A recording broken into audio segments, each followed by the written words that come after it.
Hi everybody, welcome to my live. I'm going to be reposting this one also as a video podcast. So I wanted to talk about Workhorse Men. I realize that I do a lot of posts about Workhorse Men and videos, but I've never done a full-length podcast on the Dr. Psych Mom Show, which is my podcast, and you could listen on Spotify, Apple, or anywhere else.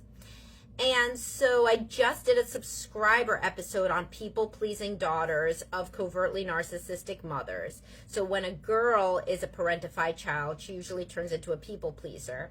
And somebody requested that I do that one as a podcast, and that is going to be a subscriber podcast that's coming out in the beginning of April.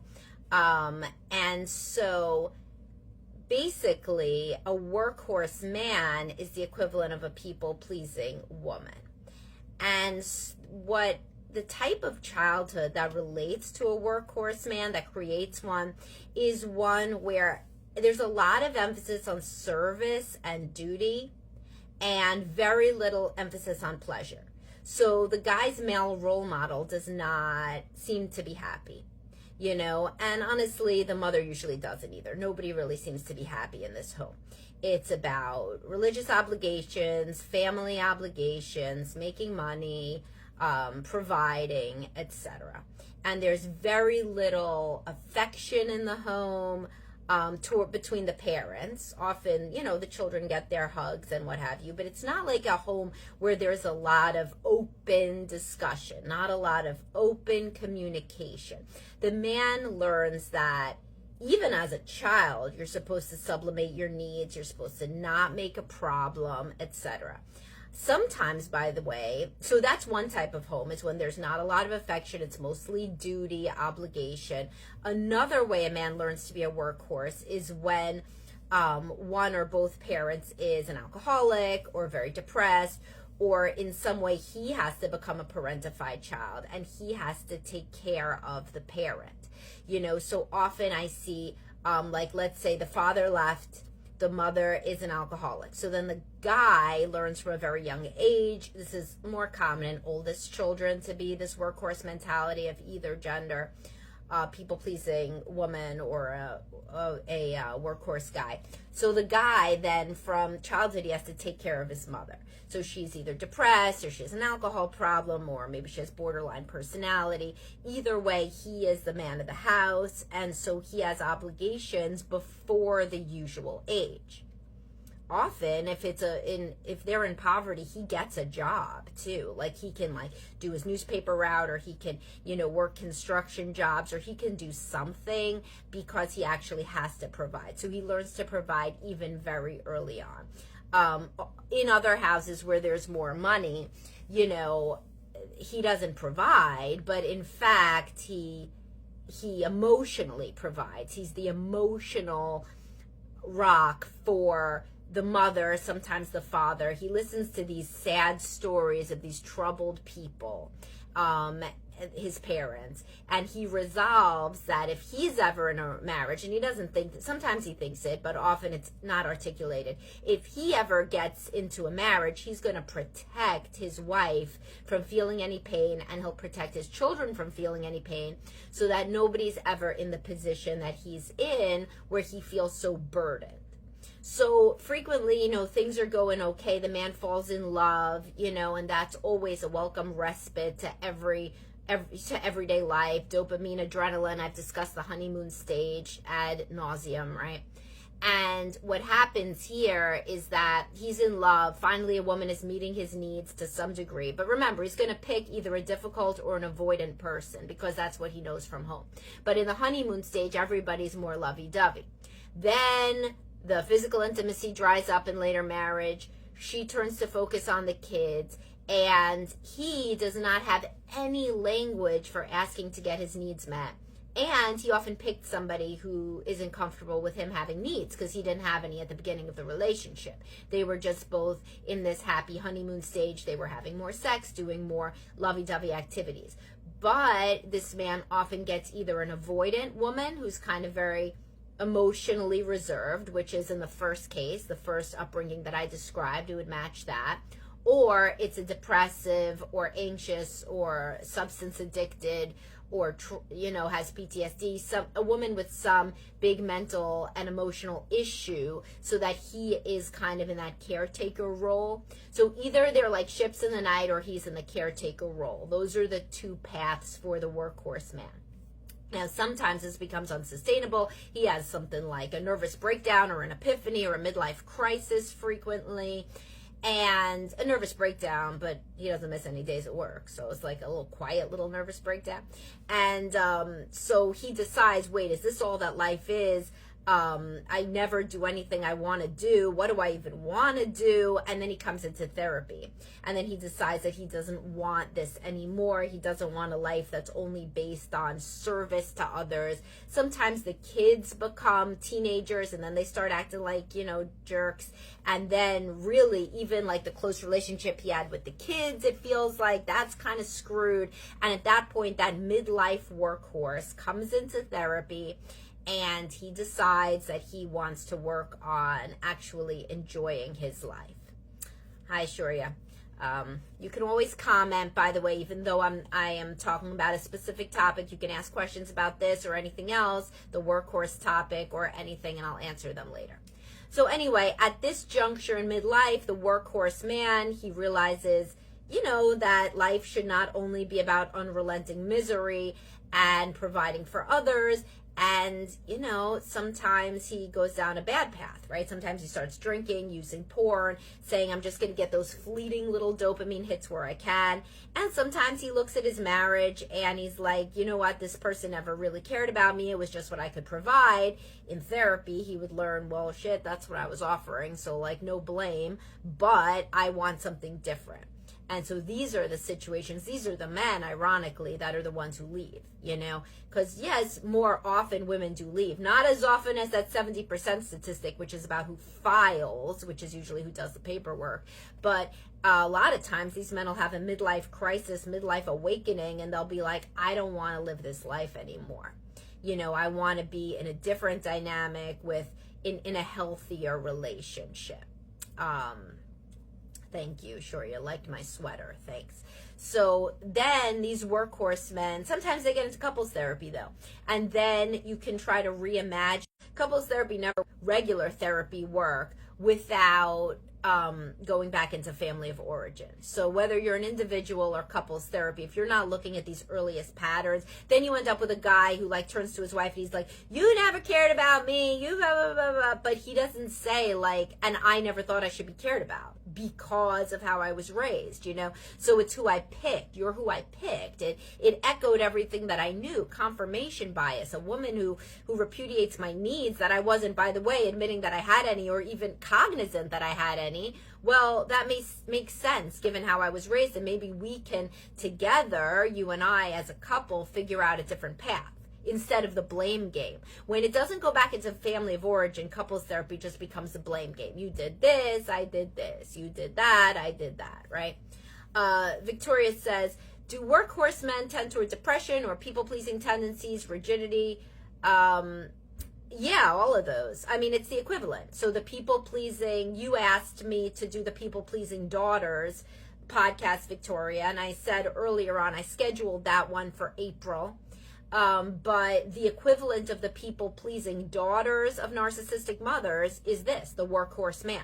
It's just what I'm just calling it different by gender. You could say it's a workhorse woman and a people-pleasing man, but I'm using the terms that I used from the beginning.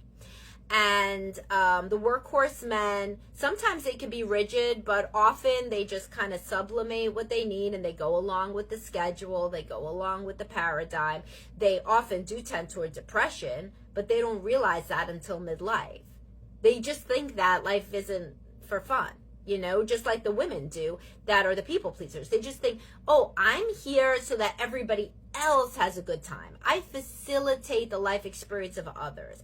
Others self-actualize because of me, my financial provisions, my day-to-day provisions, my taking care of the home, taking care of everything. right? And so they don't even think like that they are a part of the subset of people who's supposed to enjoy life. They're in a different bucket of people who are supposed to facilitate. It's like a teacher going to school and saying, like a kindergarten teacher saying, am I going to learn to share today? Am I going to enjoy snack time? Am I going to like these songs? Doesn't matter, right? It matters what the children like, and you are there to cultivate self-development in the children, right? But if the kindergarten teacher then went home and then thought, what does my husband want, and what do my kids want, and what does my mom who's calling want, and then on the weekend, what does my sister need, and what is this, then she's a people pleaser, right? Because it's not just at work that she would be focused on the facilitation, on the the growth of other people. It's everywhere. She never thinks about her needs. And the male equivalent to that is the workhorse. At work, he thinks, what does my boss need? What does my coworker need? Even what does my secretary need? They're managing up, managing down, managing the clients, managing everything. And then they go home and they say, what does my wife need? What does my kid need? What does my mom who's calling me need? What do my friends need? What does the communities association need? Like everything. So these are people who are basically, they're not created to have any self at all. At home, as I said in the beginning, which you said you came late, it's either a disconnected home or where nobody really feels like any pleasure, and the child sees that basically life is just obligation and duty, or else it's a home where the child is in service to a parent's personality disorder or depression or addiction or whatever else. They're expected to take care of the parent emotionally and or physically, sometimes even financially as they get older, and that is their role. Their role is to facilitate others' self-actualization through their work and their effort. And often, as I said, in therapy is when things are going to change, because this person becomes so miserable and so depressed that they realize that this is not sustainable. And they frequently come in saying things like, I am going to have a nervous breakdown, or I just cannot deal with this marriage anymore, or they have some sort of epiphany that for other people, life is not so terrible. And you know what? Often when the parent dies, the parent who created the problem, and that parent had their own problems, obviously.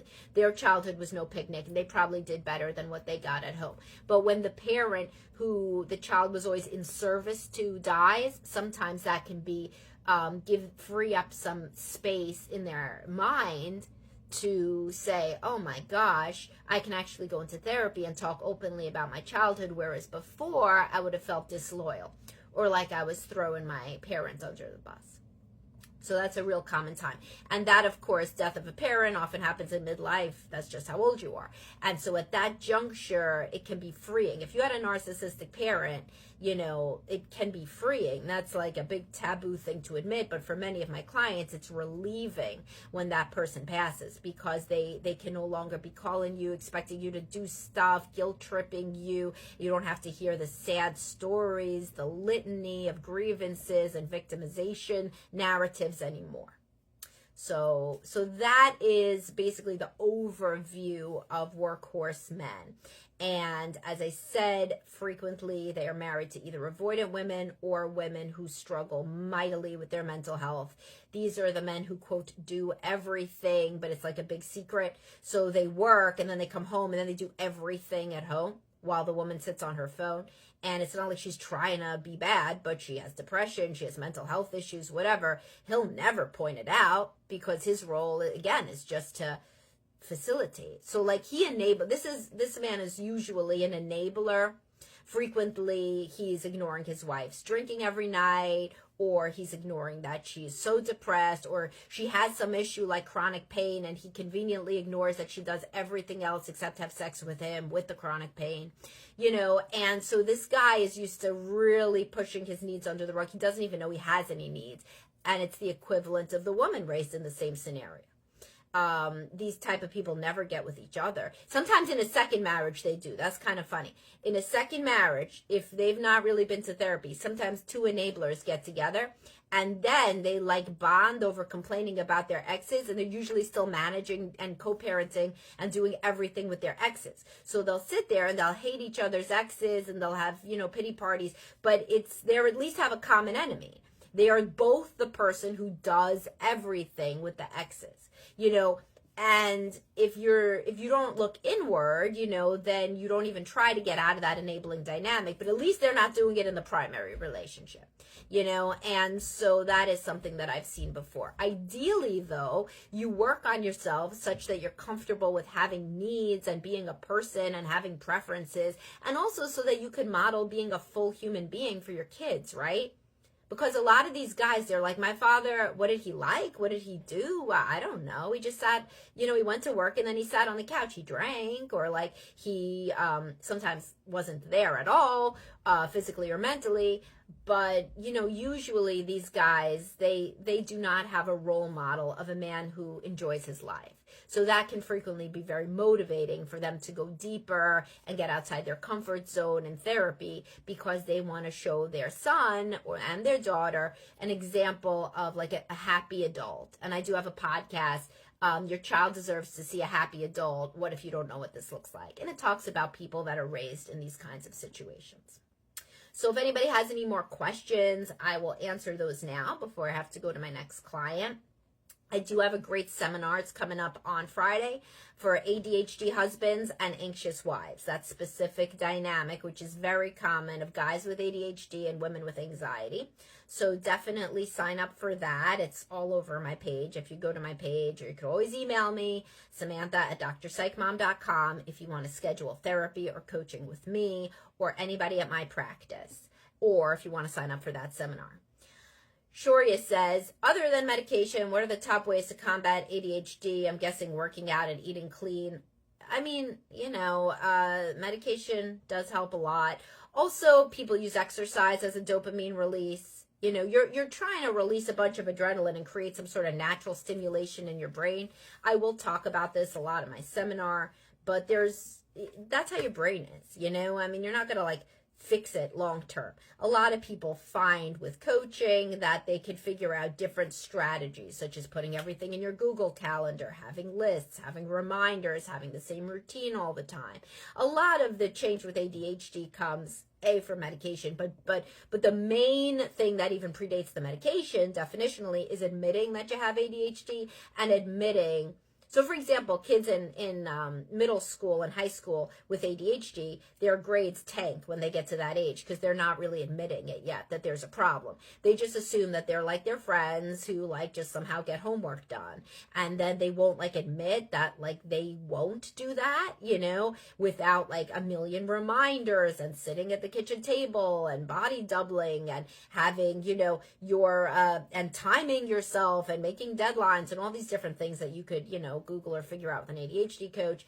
But point being is that the strategy is you're always trying to make a deadline. You're always trying to give yourself a reward. You're always trying to, you're waking up your understimulated brain, And when people don't admit that they have ADHD, then they won't do that stuff. So guys with ADHD will frequently miss things like their anniversary or asking about their wife's job interview or something until they admit that they're somebody who has to write stuff down every single time. So they literally, when she says, I have a job interview Friday, they have to write down 12 p.m., ask about job interview. And you won't do that. It hurts your pride to do that unless you fully accept and admit that you have ADHD, right? So that's really the big part that therapy helps with. Because a lot of people with ADHD had a tough road. When they were a kid, the teachers seemed to be against them. Parents seemed to be against them. The reality was they were extremely difficult, right, to deal with.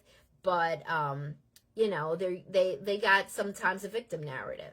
And sometimes they were victimized. Sometimes literally it used to be that those would be the kids who would get hit at school and at home, And so, but if you see yourself as everybody always misunderstood me and I'm fine, then that's not good. The narrative is everybody always misunderstood me. Also, I was pretty difficult because I have undiagnosed ADHD. That's a lot more objective and can help you in the world understand yourself, your friendships, work, relationships, etc.